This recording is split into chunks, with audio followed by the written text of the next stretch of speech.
Well, taking into account the ride video that I just made on my first trip out on this, apart from the odd bungled run up and down the lane which I didn't video, what's changed since the video I made where I thought this was tired and worn out to where we went out for a short ride and did about 5 or 6 miles on it?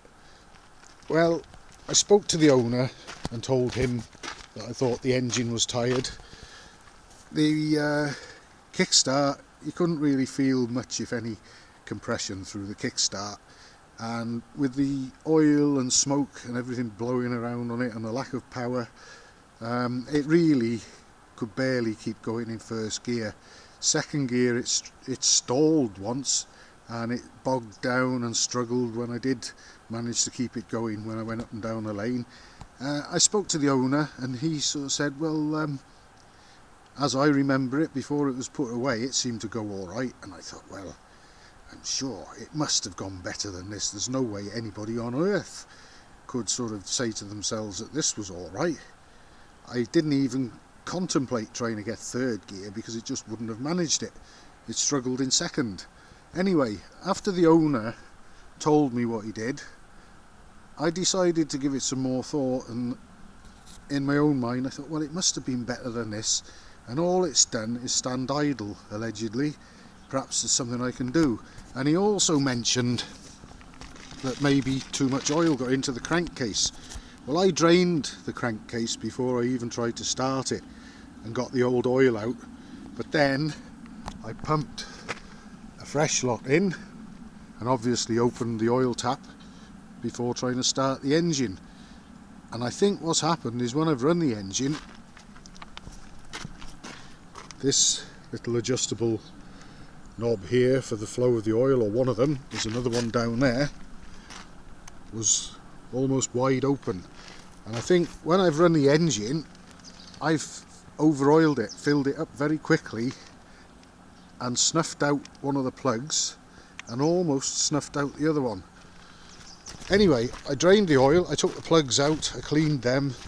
I also took the points assembly out of the magneto and gave them a clean for what it's worth, although we did have sparks, but they looked a little bit grubby, so they're shiny and new looking now.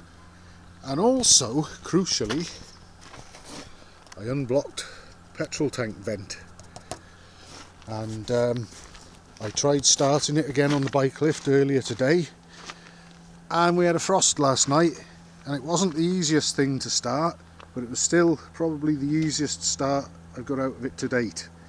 And before long I had it running, and I realised that it seemed much more responsive to the throttle, and it was obviously running on 2 cylinders properly where it hadn't been before.